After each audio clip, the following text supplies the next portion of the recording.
the season. I want them to win. I want them to be competitive. I just take it a game at a time. And not letting my emotions dictate, how the season's going to go. It takes a lot of conditioning. It takes a lot of effort. Taking it day by day. I want to work hard for a common goal. Championship of the Pac-West. It all boils down to what seed you're going to end up in. I would say we did get ahead of ourselves. How to deal with that adversity. I felt a disconnection with the team. It's just be able to focus on every play. It's all so worth it in the end. Play basketball. I felt like I let my team down with that shot. For the first time in my life, I questioned God. Welcome to Chase Gymnasium, home of the Eagles. Game number 2 of day 2 of this series between the Warriors and the Eagles. Jake Macias, Jeff Wilson on the call. High-intensity games so far, 3-3 now on the season, winning 87-69. Dominant yesterday. This team is working really well right now. They're looking like that high-intensity team that I was talking about yesterday. Here come the Eagles. Esparza, tough finish, got it. On brand for Esparza. He loves that floater. He practiced that thing a lot. Nate Medina red hot already with 8 points. Medina outside, open look. Yes. He is ecstatic early. If you're just joining us, 6-point game. Esparza floater. Yes. No doubt about it. Timeout called. It's that bread and butter for Esparza that we've been talking about. And the Eagles just continuing that run up 6. It's rare to play a team 2 days in a row like we played 2 consecutive nights. And when you play against your former assistant, that's real different too. Step back 3, got it. In that second game, I definitely remember, coming out on a back-to-back, it's tough to beat a team, same team 2 days in a row. At this point, we really needed these wins. Honestly, they were a little bit like trap games. Sagu, they were super competitive. Lane, a finish gets it to go. Ball's on a string for the Warriors right now. White loses it. Here come the Warriors. Wilkerson, good finish. Now just Myjai White just trying to do too much there, directing traffic. So a little run here for the Warriors, trying to make it bigger than what it is. Second game, it was a lot more competitive. I feel like they came out to actually play. I feel like we kind of were in the mood we got this in the bag, but we still got to compete. And it got pretty close at one point. Eagles now have a chance to extend the lead. Ricky pass gets it through. Medina's floater's good. That's the guy who has to stay hot right there. Nathan Medina staying on a hot streak. I expect him to continue it in this game today. Apple. Wow. A magician. Those were good games, and really for Casey, the second time we played him, he had 17 and 10. Apple wants his. Got it. When Capo finds his groove, he's money. Esparza dribbling through, 3 to shoot. Capo from the corner. Got it. Just the true athleticism of 24, like I said. He's got a top 3 jumper on this team. He can nail some shots. I don't know why he's not taking more of those.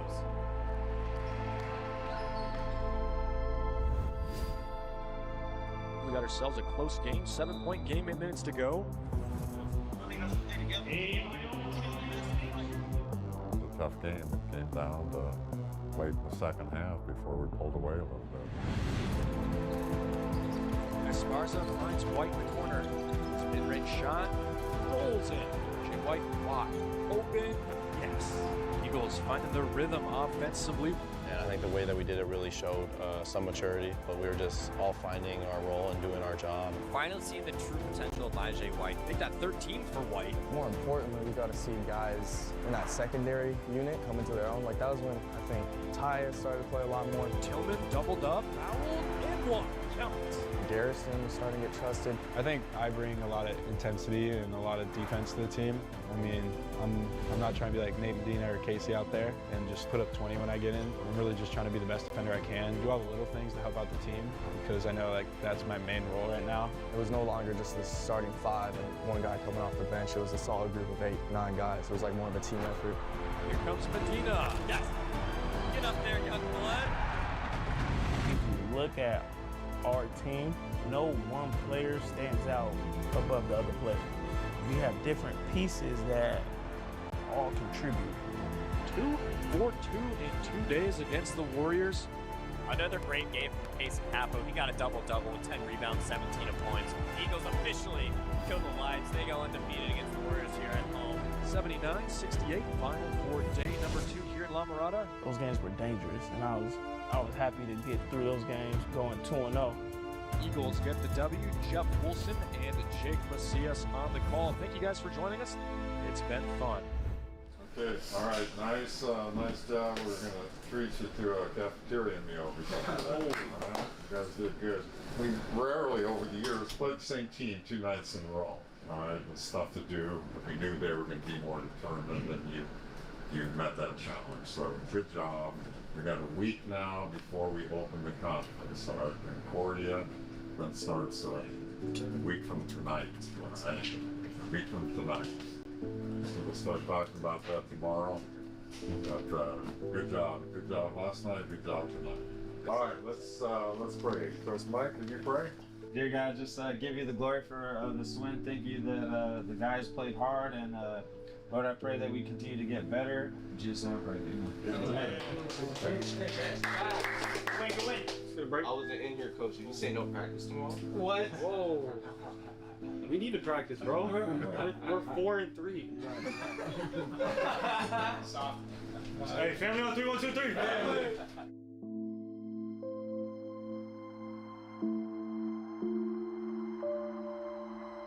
But definitely, I felt a disconnection with the team.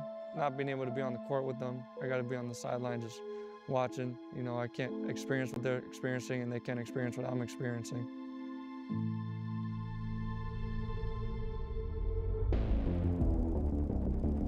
Biola trying to become first in the Pac West. It has definitely been a long time since the team has had this much star power.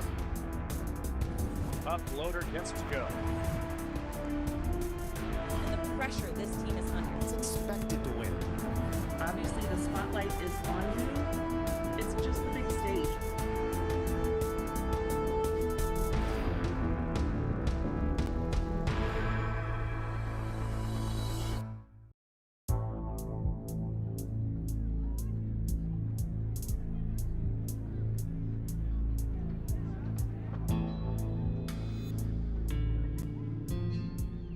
Conference play is big because Biola has been at that 4-3 position for a little bit in the past. Like, they know they're only about 1 game above 500, but when it gets down to conference, I feel like Pac West play is some of the most competitive in all of Division II. Every team is tough. There's no gimme games. So that makes it harder than ever to compete with any team. Everyone's fighting for the national tournament. You can't skip steps in the process. This guy, weak side, you are the most important part of the position tournament. It all boils down to what seed you're going to end up in the tournament. I mean, top 6 make it into the conference tournament. Everybody wants to be in those top 6. Losing conference games is huge, especially if it's to someone that's a higher seed than you. So you want to make sure you capitalize on all those big wins and really dial in and be ready to play in big games. The energy is just a little bit different. You know, you kind of walk in and there's more tension for sure because you see these guys, you know, 2 times a year, every year. You want to prove to the conference that you're that top dog and go at these guys right away. So this was a big game for Biola going into Concordia Urban. Concordia has been a really good program. Consistency of winning, great coach. It has been very bipolar. Looking back at it, from a span of 2015 to 2020, they lost, I think, 6 to 8 games in a row. And then from 2020 to 2023, they won 11 straight. So it was a very dominant back and forth type of rivalry that they can get into, but it was mostly Biola being dominant for the past 3 years. I actually had some history with Concordia. I actually verbally committed there to go there, so I was keen on actually joining their program back as a senior in high school. Things didn't work out. They went with a different guy, and the message was then relayed over to me and my family, and then the very next day I committed to Biola. I'm very blessed and fortunate to be here. So just playing them and playing him, because we matched up a couple of times throughout the game. I played him in high school as well, showing him that he couldn't guard me in high school, couldn't guard me in college. Not much has changed over the past 3 years, so I'm happy that we beat him a lot of the times I've played him.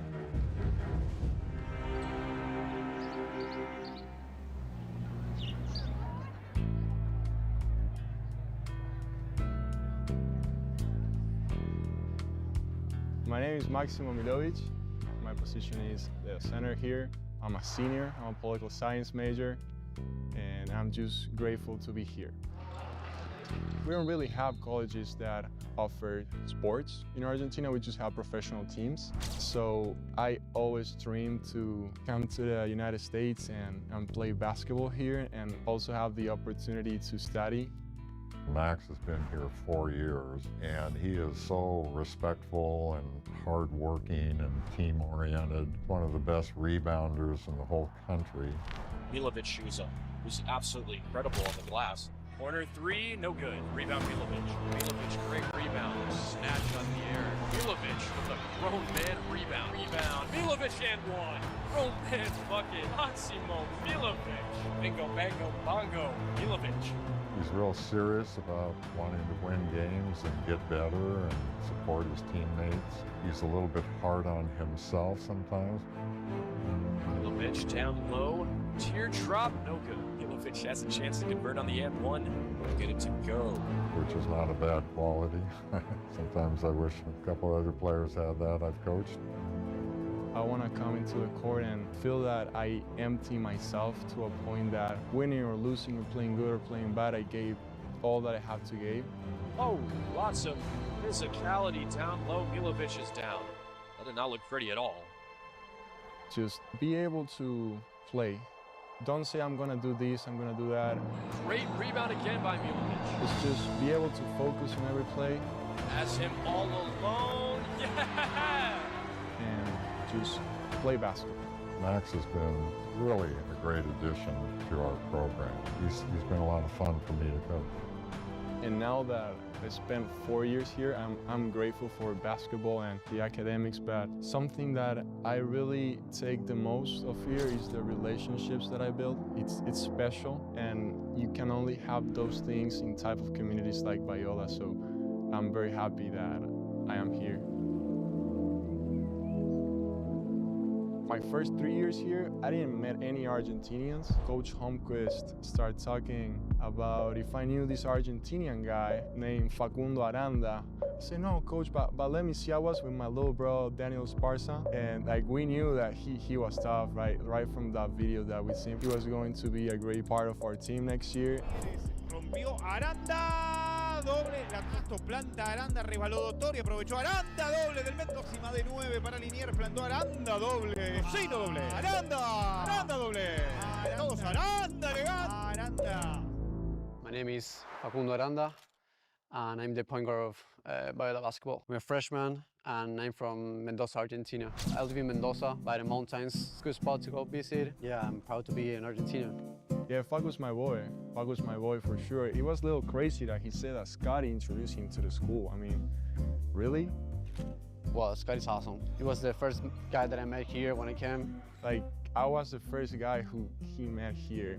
He was the first guy that I met, not Scotty. That's my fault. That's my fault, Max. I mean, it's okay. He's my boy. I love him. Having him here, it's been so much fun because we share a lot of cultural things. In Argentina, if we greet someone we just met, like give a kiss in the cheek. You guys don't do that here. It had been the first time that I came to the US actually, and I just wanted to like say hi to someone to like greet in the cheek, and he said, "Yo, chill, like we don't do that here." So that was one of the first things that was like kind of weird. Aranda for three, bang! Facundo has played more as the season went on. It just took me a little while to get to know him and how he plays. And he had to adjust a little bit to our style and defense and what we were trying to do. And he's done a really good job of that. He's tough and he's scrappy. He gets after it, I mean, both on offense and defense. The community here at Biola are pretty good too. They're pretty kind with me and with the foreign people.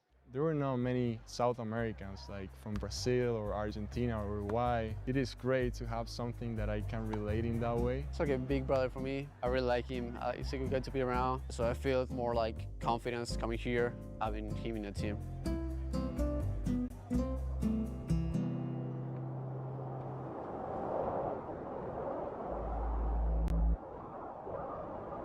Sonora's just like, they're very underrated. They got some young guards that are good. My brother does play, yeah. He's a senior last year. We got the old rivalry here. Me and Eric, you know, we used to go at it back in high school.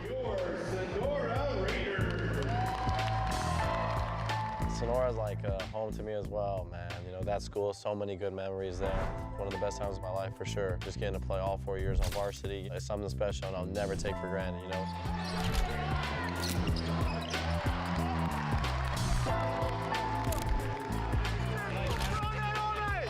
That's the right call, Ref! His brother is number 4, right? That up, Ricky. That's my little boy, yeah. And also just seeing my little brother play there, you know, and I'm super proud of my little brother for sure. Just so talented in everything he does, man. I need one, Rick! My other little brothers too, like Ty Holmquist. Well, I get more nervous watching my son play than at my own games, I found this year. Sometimes I want to direct my son about basketball the way I would a player, and I can't do that. And I think maybe his best friend is Ricky, Daniel's younger brother. It's been really cool to have amazing coaches in my life, like Coach Holmquist, who put their trust and faith in me. Watching him play, it's been a lot of fun. I mean, I've been watching him play since he was a little kid, but it gets more competitive when you get to high school. There are times I want to say things about basketball, you could do this or that, but I try to resist. I'm his dad, and I need to be his dad and not his coach and let other people coach him. If he asks me about something, then of course I'll share it, but I try not to put any pressure on him or push him that way. Now when it comes to schoolwork, I'm a little different. I do put some pressure on him there, but with the basketball, I want him to enjoy it without his dad looking over his shoulder.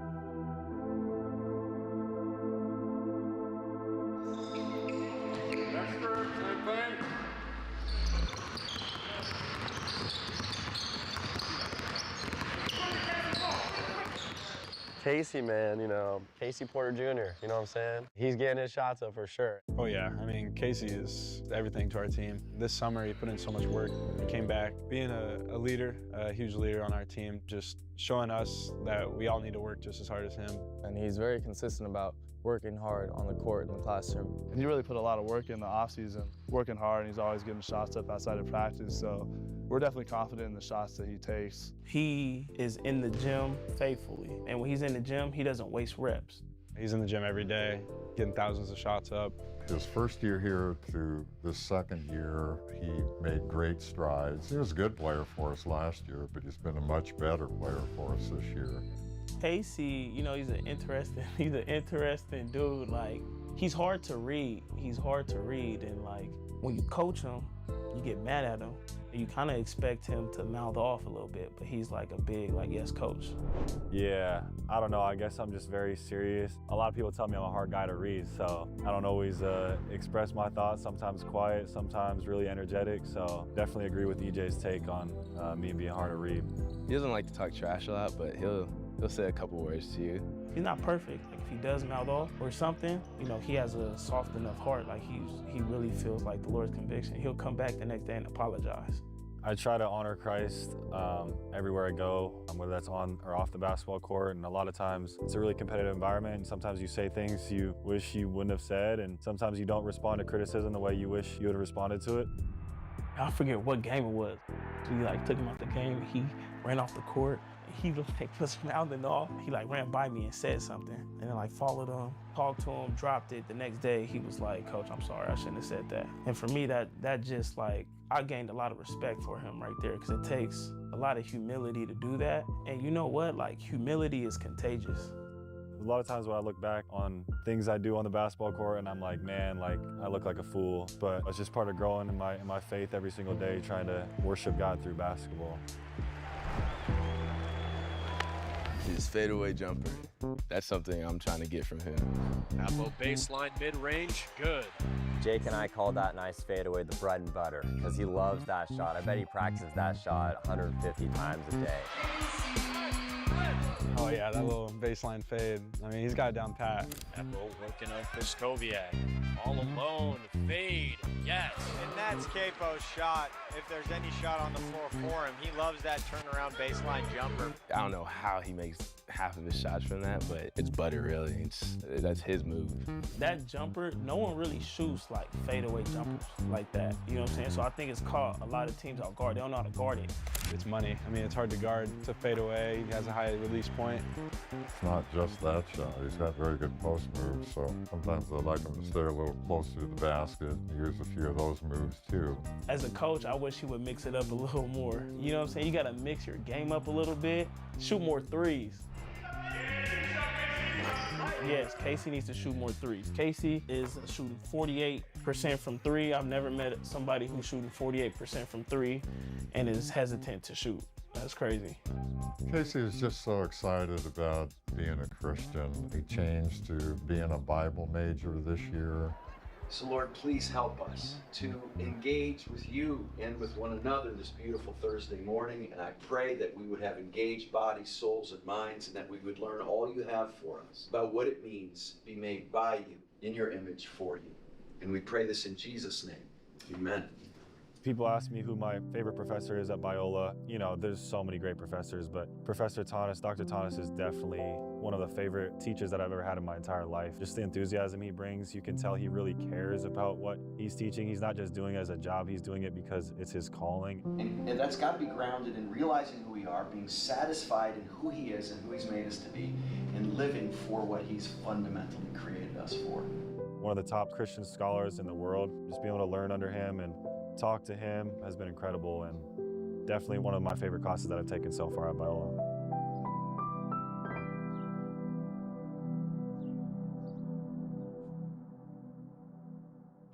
Huh? Matthew said, do kill the thief. I haven't read it, dang it. Hey, Mike. It's all good. Mike, it's better. We'll work on it. Yeah, isn't it crazy? Like, they said Jesus is Lord, they prophesied, they cast out demons, and they did mighty works. Be it when they come face to face with God on Judgment Day, Jesus will still say, I never knew you. Why is that? Like, good works.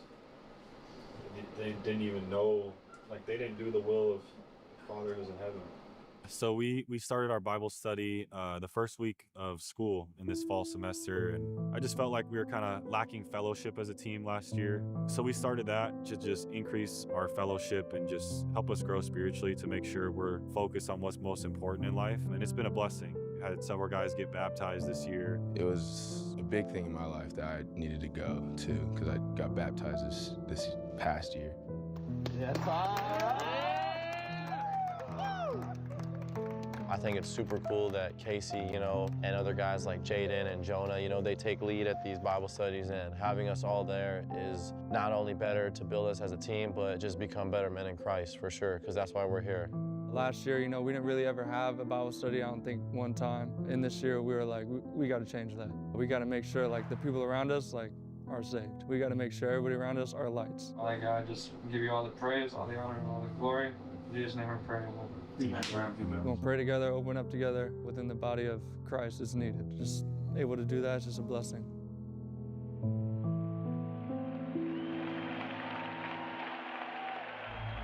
Jonah was hurt the second half of last season, so he missed the second half. And then the first day back to school this year, he had a serious injury with his knee, and so he's been out the whole season.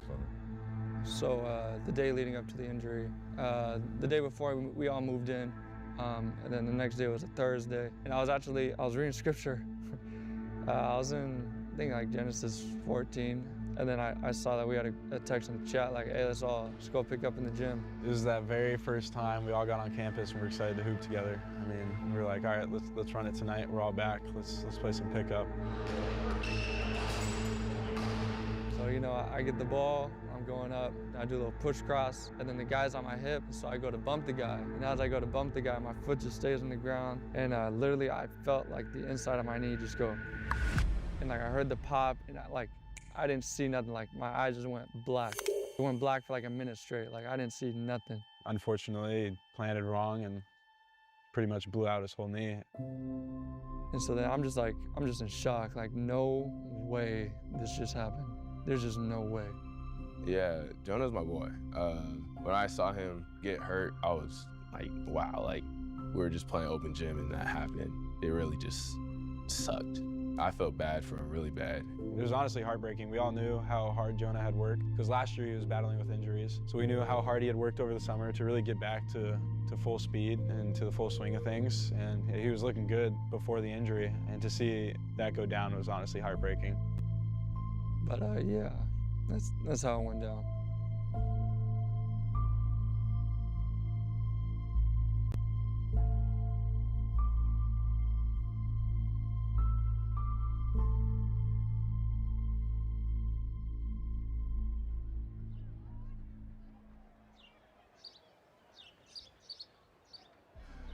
That's so funny, bro.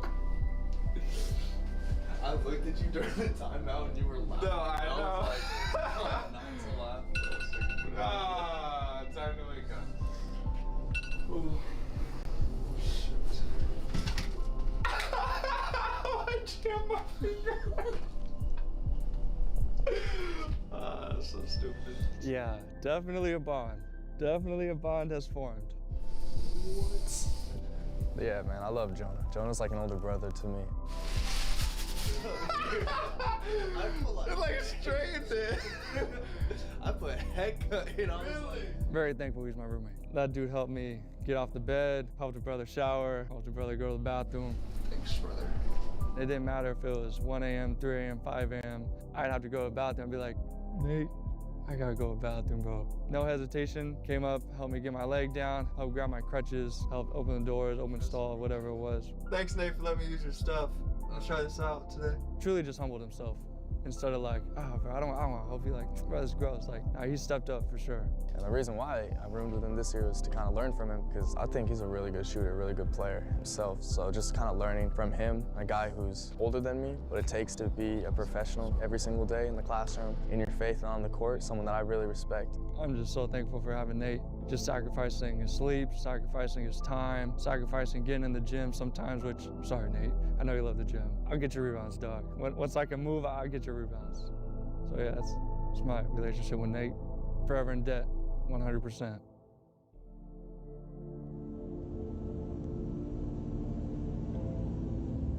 I think he's shown great character, and injuries are the saddest part of sports. Until people go through it and have to sit out a season, they don't really know. And I've watched a lot of guys go through difficult rehab over the years and have to miss the games, and when they can show the kind of character that Jonah has shown, I think it's just really admirable. Got to go about 2 times a week off campus. The beginning was really tough because I couldn't really do anything, and I had to wait 2 months to get surgery. Then after surgery, it was kind of even worse. We're now in the building phase.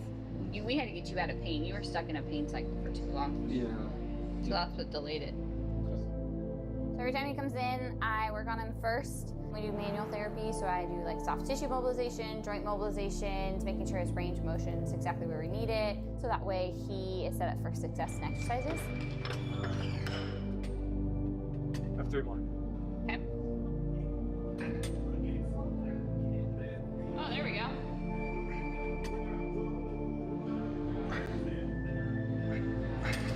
Dang, what the heck? Do you have one more set or are you done? Yeah, I have one more set of everything. Okay. Why don't you keep that weight on your... Hip thrust? Huh? Okay. Yeah, can work. So definitely thinking about athletes in general, that's kind of their identity. The sport that they've been doing for, since they were 3, 4, 5 years old. So when they endure a season-ending injury, this can take away kind of who they are, and they feel very lost at first. But definitely, I felt a disconnection with the team, not being able to go to some practices because I got to go to PT. They lose their social life in ways as well. They're no longer maybe attending practices. They're no longer traveling with the team. Not being able to be on the court with them, I got to be on the sideline just watching. I can't experience what they're experiencing and they can't experience what I'm experiencing. Okay, so you're just gonna hold. Don't let me push you down. Hold it in this position right here. Hold, hold, hold, hold, hold. Hold, hold, hold.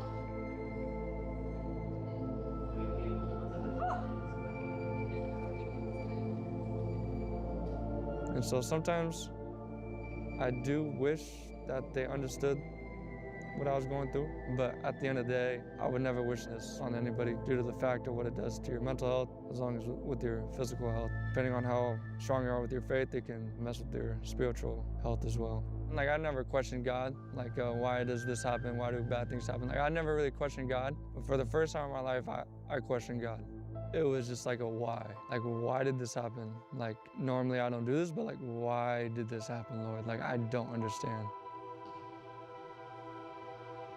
It's still a question of, God, where are you? And what are you doing? Why is this happening?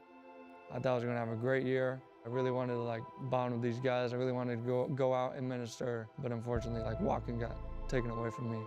And I was up a lot of nights just like, why? Just like trying to find an answer and just not getting one. Yeah, I would say November, December, and like halfway of January, I was pretty depressed.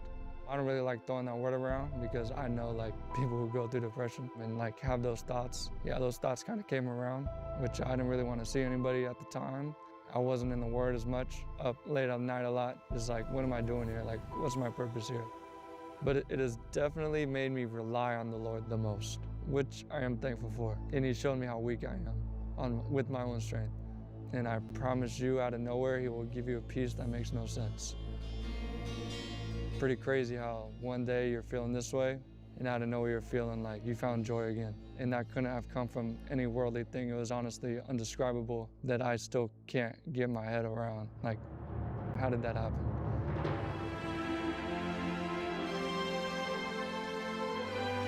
And it was truly a spiritual thing that Jesus let upon me, which I'm forever thankful for.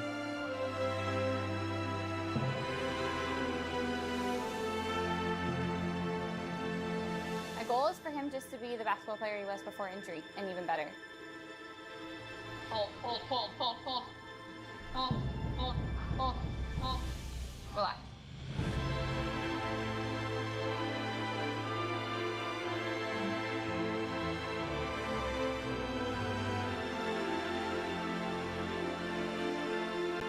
He's just been a huge influential person to all of us, just because it's crazy to watch him go through such adversity and then also just trust God fully in that process. You know, to be able to always have such a good attitude when things aren't going your way, that shows a lot about, you know, your character. It's definitely inspirational. I've learned a lot through him, especially, you know, just with my faith as well, just having to go through a tough time. I can definitely relate to him not being able to play a lot. He's just been so great and being a leader, leading by example. I really just try to encourage them. Good box out, Nate!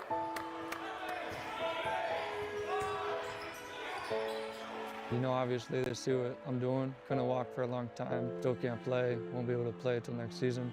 Rejected by Tillman. Where to run, Tyus? Where to run? So hopefully, like, them seeing that, still me showing up to practice, you know, encourages them to see, like, okay, like, he's still with us. White, wide open, lets him fly, and hits him.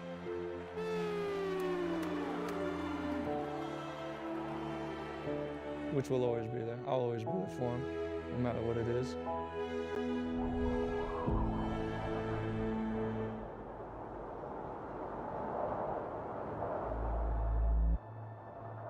Leading up for conference, you know, we always practice hard, but we're definitely, you know, locking in a little bit more day by day.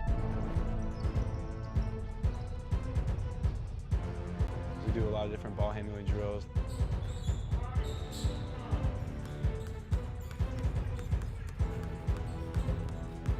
Try to get a lot of shots up.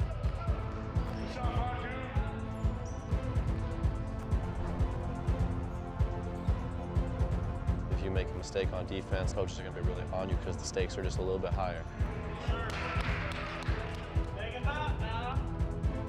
Every other day we get a great workout in. Legs, chest, upper body, all of it.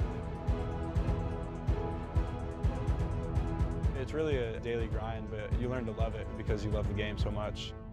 It's all so worth it in the end.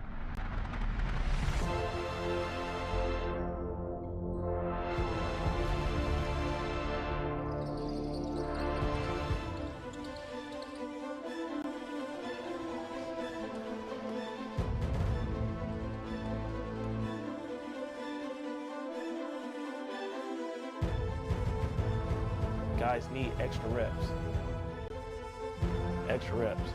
That helps with their confidence to just know you go into a game, you know that you've put the work in.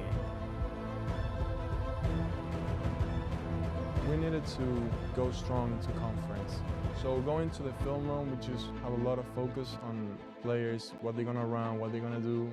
We all just need to make sure we understand the assignments of each player. How can we see how they defend, and how can we counter that? With Sanders, we do not want to go underneath these ball screens. Just learning and constantly seeing what your opponent's habits are, what yours are really important. It's something that I've picked up recently. This team has a good work ethic. The coaches are players called gym rats. We have a number of those. I know how much blood, sweat, and tears go into this game that they love.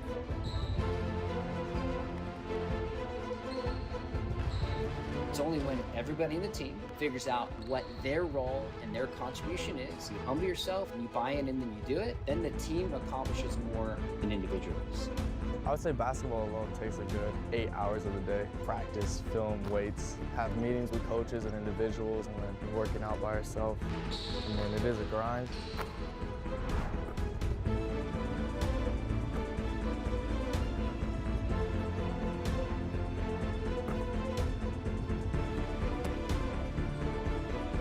You know, every game of conference is a big deal, and we take every game personally. We came in prepared that week. We locked in, we were ready to go, and we came in with a lot of energy. Baby, I'll tell you 1, 2, 3.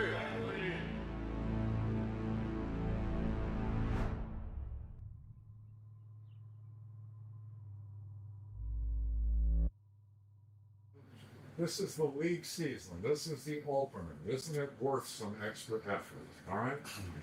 Isn't it worth doing something more than we've done, all right? We've got a couple guys that have kind of emerged. I think Facundo is getting better every week. I think every week he's getting better. It felt pretty good. I kind of needed it at that time because we were practicing so hard. I knew at that time that I had what I have to do and to bring to the court. The coach wants me to bring energy, defense. He has a really good attitude. He wants to get better. He's been a really nice part of this season for us. And I think Garrison's doing a really nice job, all right? He gives us some defensive size and rebounding. And I knew that if I could separate myself and really just be that guy that they could rely on to go out there and just give 100% effort, fly around, and do all the little things, that would slowly start getting me more minutes. I just think we're a team as good as we are right now. I think we got a whole nother level we could get to here real soon. Leading up to the Concordia game, I was really just on Nate just to stay locked in. Like, put aside everything else, just do what you got to do. Going into that game, they had played well coming in. Like, they had got some new guys, some new firepower. So by no means were we thinking that it was going to be an easy game. I'm not gonna lie, I was nervous at the beginning. First conference game, a big crowd. My first college game, like official college game. So yeah, I was kind of nervous at the beginning. They knew it was the first league game we talked about. We want to get off to a good start. It'll be real important. It's a home game, and so we want to get this one. Let's go. Ray Allen closeouts with him. All right, Ray Allen. Number 2, Gleason. Nate, you're starting on him. Lefty. My mindset was that I was gonna just try to be as dominant as I could. But as a team, I think we went in there thinking that it was going to be a pretty easy game because they haven't beat us in how long. We had beaten Concordia 10 or 11 times in a row. I think we came in a little too overconfident. We came in ready to play, but also with the mindset that we knew that we were going to beat them. Going to Concordia, I just felt the same way I felt the game before Sagu. Like, I have to do what I need to do to help the team. Okay, first league game, but it's like every other game, all right? It doesn't change much. Every other game is the same. You want to play real hard and get effort at the play. Okay.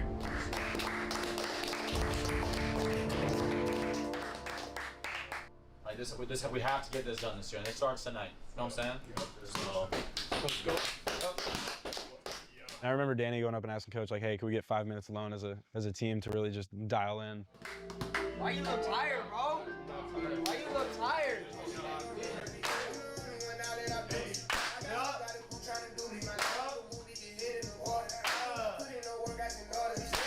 the game, we really needed to hype each other up, get hyped up, so we just blast the music, good vibes.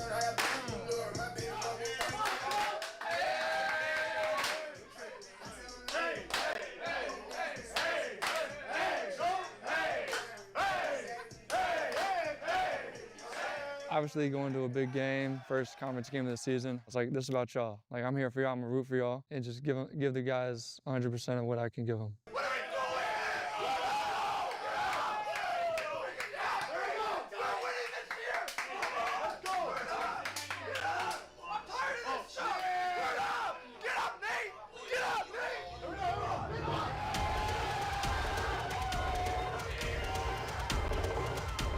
All right, let's get this thing called conference play underway. It's going to be business as usual for the Eagles.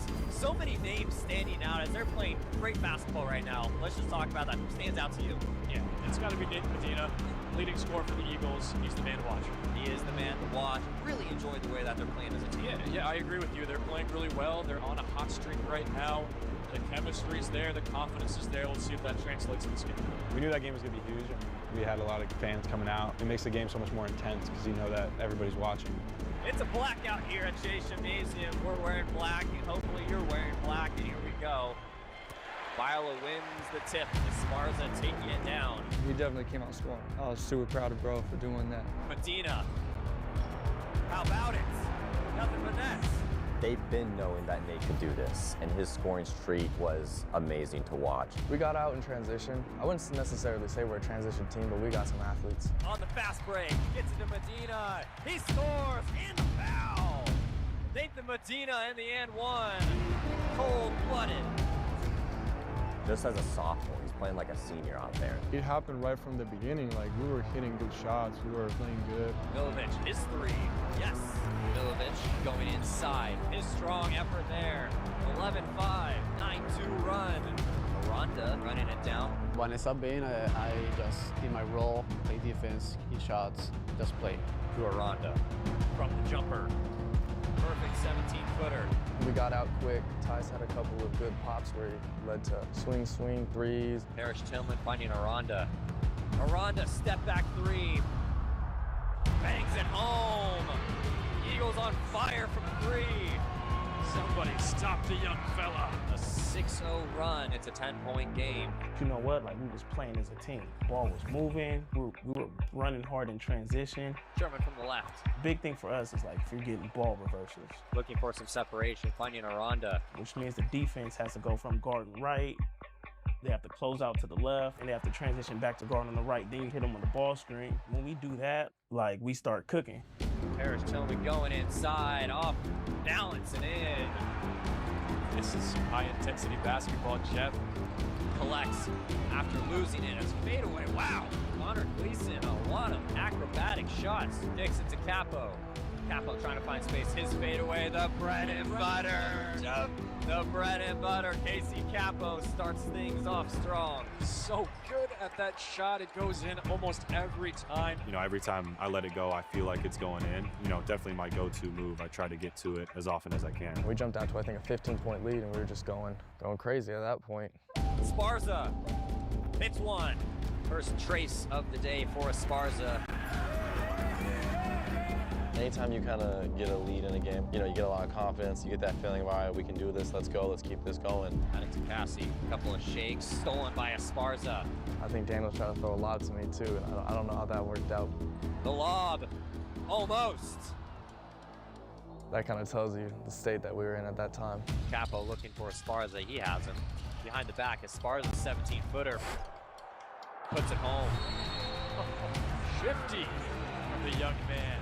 Doing a move like that is really it's satisfying because all the work that you put in practice, it's so satisfying to know that all that work paid off. And, you know, dapping up your teammates like Nate, it's a really good feeling when you get to do something like that in a game for sure.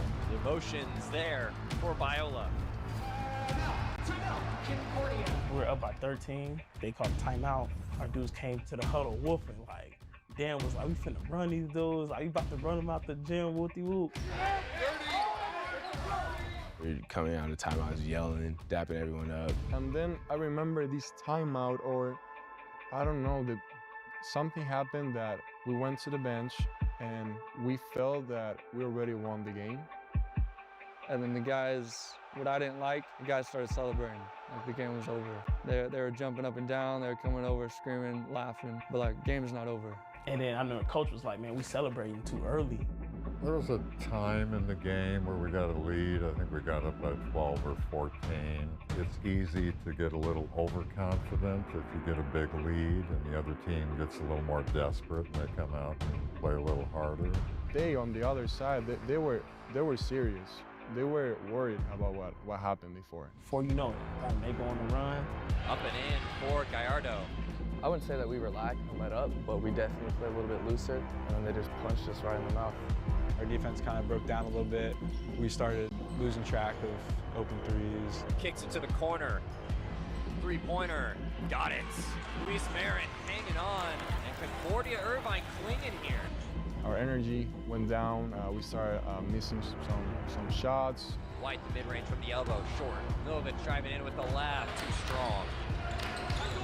Here's Esparza, a couple of stutter steps. His floater, too long. Parrish Tillman inside, trying to find something off the glass. Capo loses it, got it taken away. Concordia on the counter. The reverse layup in. Freddie Dybala coming off the bench. Biola scoreless in the last 3 minutes. I think definitely our energy, you know, we kind of peaked a little bit. We can't get too high, we can't get too low, and we obviously got way too high. I think that we showed a little bit of immaturity. We just get too excited about the lead that we created and didn't maintain our consistency. Maybe we were a little too up, I don't know, but we played well the first 10 minutes and then we didn't play as well the second 10 minutes. I think about it like this, like everybody hard till you get socked in the mouth. You know what I'm saying? Everybody want to talk until somebody really checks. Their big guys started going off. Sanders going in. Great pass inside. Gallardo can't get it, but he gets the second effort. Actually, we didn't really have an answer for him. Gallardo scoops it up. We didn't really take him serious because he was coming off the bench. And an unexpected surge of effort from the Golden Eagles. 11-0 run in the last 4 minutes. And Cassie off the screen. Gallardo off the pick and roll. Looking for it and a foul. And it's all tied here at 33. Just coming from Gallardo, he just has free buckets every single time inside. There's been nobody that can stop him. It was just hard because being out there, I want to kill them. I don't like them at all. Esparza, 2 seconds. His three almost, and that'll be the half. 33-35, a big 13-0 run for Concordia Irvine. And like Coach said, like we can't just limp out of the press. We gotta like attack it. Like Casey said, get to the middle. We just gotta go. We gotta move on the post touches. We're too stagnant. They're digging down. Don't get tired. Push the ball up the floor, see what you got. All right, move the ball. All right, we throwing his passes way out there on the post, ain't gonna work. We're back from the second half here, 33-25. In the second half of that game, came down to one-on-one defense. Driving in against Medina, he gets a tough shot in. And Concordia is cooking. Milovic getting inside with 7, working hard. That's beautiful. Out to Cassie around the corner, uses his brawny effort there. 35-37. Capo, the bread and butter from Casey Capo. He loves that fadeaway. 37-all. And their guards, Kobe Sanders and Gleason, were making plays. We couldn't guard them one-on-one. Corner 3, bangs it home. Kobe Sanders. They just keep pushing the entire game. Gleason finding some room. That was spectacular. Step back 3, high, arcing 1, and he puts it in. Kobe Sanders. Out it to Cassie. Puts it in with the slam. Take it home, big man. Timeout called. Coach Holmquist. You just need someone to take over right now. It was just frustrating watching us go down, and then we started to fight back. Finding Medina, a perfect pocket pass. Started to hit some shots down at the end. Medina trying to find some space, goes behind the back. Up and in. Oh, he's fired up. Medina's 3, he's got it. It's back within 5. Is he going to be the guy today that steps up late in the game? I think so. Under a minute to go, time is running out. Eagles need a big hold. Spin move, trying to get inside, and Capo gonna get called on a foul, and he's pleading his case to the ref. I don't know how they're getting away with these. Out to Cassie to the line, finds the bottom of the net. They have to go quick. Medina, long 3 there. He's got it! Nothing but net! 3-point game, and just as I said, Nathan Medina, it's all of a sudden a one-possession game, 69-72. Long three, he puts it in, an unreal dagger. This is where you dig deep as a player. Capo going inside to White. White's mid-range off the glass and in. Dead central three, that one's off iron. Court awareness from Esparza. Esparza going in, foul. Oh! Daniel Esparza! Oh my clutch. Oh, you couldn't have asked for a better break if you're Viola. And he's got it. So now what do you do? It's tough to tell, Jeff. You know, it depends who gets the ball, but you might want to foul right away in this situation. They foul Gleason and another couple of big shots. If he misses one, if he misses just one, there's still a chance. One possession game.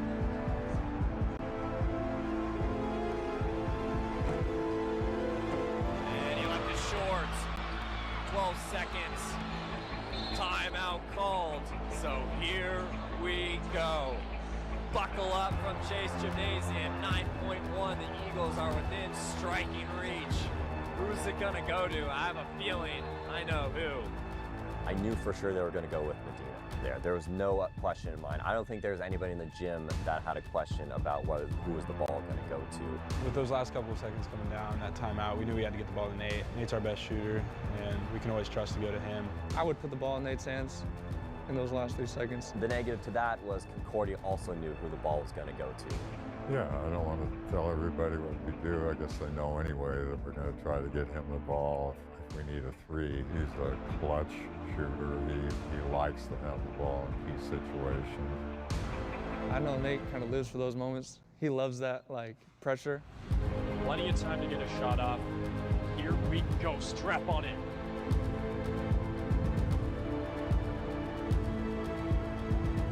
White gets it to Medina with 8 seconds. Medina trying to find some space. He gets to his spot. 4 seconds. Step back. A long shot. Almost. And that was it. And the Eagles just fall short of this game. It came off, it looked good, but ended up hitting backboard. What a game, the best of the year for sure. And man, that would have been fun if that would have gone in.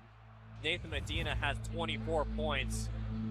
There was only so much he can do, and the stadium knew it was going to go to him. Obviously, it was very devastating not to see the ball go through the rim. Very devastating. I definitely saw his shoulders drop, head dropped. He just went in the line, shook people's hands, went to the locker room. He didn't really talk to nobody. I was definitely disappointed. I felt like I let my team down with that shot. Kind of walking back, I was like, dang, I missed it, but if I got that shot again, I would hit it. It was just good defense by Concordia Irvine, simple as that.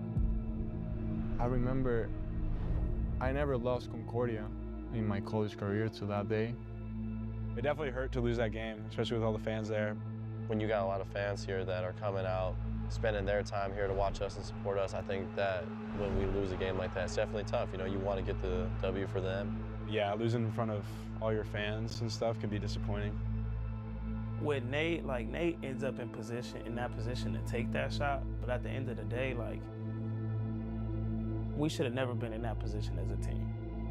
We should have never been in that position as a team to put Nate in that position to have to take that shot. He got a good look. He got the shot, but and he makes a high percentage of those that just didn't go in that night. It was more like, dang, I really just lost to Concordia. Like, not wanting to lose to them. He almost hit it. And with Nate, sometimes too, like a dude like that, you just gotta let him go. You gotta live with some bad ones. But he does so much more good. Like I said, he's a gifted scorer, so you just live with it. He has a lot of freedom because he's such a good shooter, and he has a lot of confidence he's going to make it. But as a team, we should have never been in that situation in the first place. We lost a 13-point lead, so. It was a tough loss for sure, and I think it was a wake-up call for the Eagles to be like, okay, we got to get back into business, because if we're barely losing Concordia, what's going to happen against Hilo, Point Loma, Azusa Pacific? It's a question in mind that they should definitely have.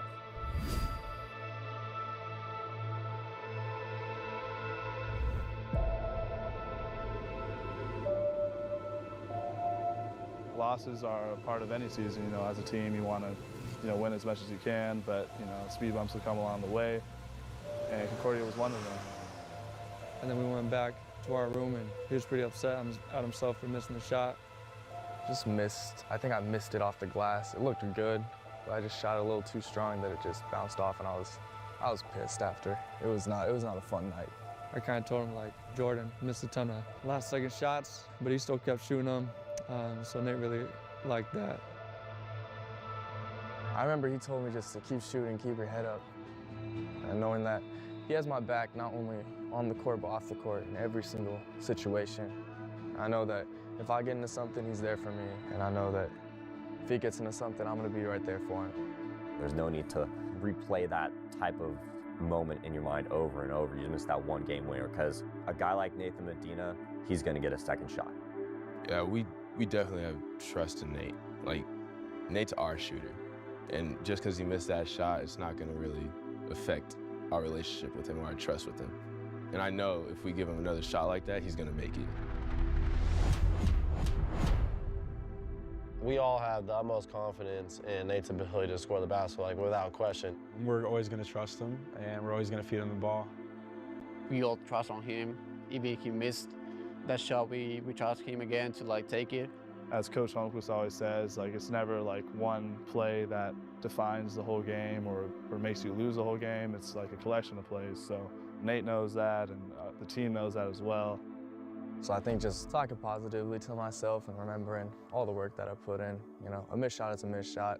It doesn't matter. I'm gonna come back the next day and just get more work in, get more shots up, and just remember the fundamentals.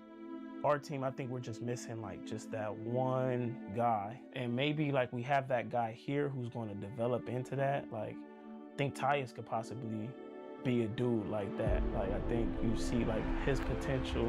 It was tough, like, not being able to play as many minutes as I wanted to, especially because I felt like I was playing pretty well, but apparently not. So as I look back on the film, I can definitely tell that my defense was terrible that game, and I was not really giving any effect to the team on offense as well. And so after that game, I kind of understood, like, okay, well, they did this for that reason, and I just need to step it up the next games. We have to be very solid in playing team basketball and playing team defense. I'm critical on the guards, and like, I don't think Daniel defended at a high enough level down the stretch in that game. From that loss, I definitely think that defensively, especially like in my spot, my position as a point guard, like, I could be doing a lot better on defense for sure. I love Daniel. He's growing, but as a point guard, you wear that responsibility. We can't let other teams, their guards, get off on us one-on-one. You gotta take pride defensively. Sometimes I feel a little guilty not being able to help him out this year, because I know sometimes in tough games, like, they need like a sub, and unfortunately I can't, give him a little breath, which sometimes I get kind of mad at myself for, even though it's a situation that I can't control. I owe them, at least putting in work on my own.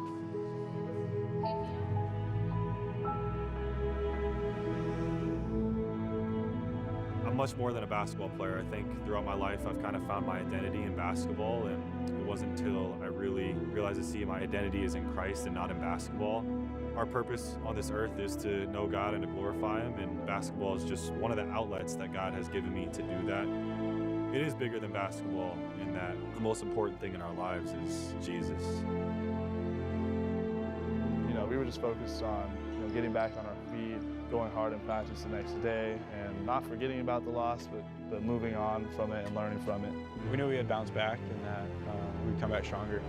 We have a solid team. We're going to be in every game, but it's going to come down to who's going to step up for us.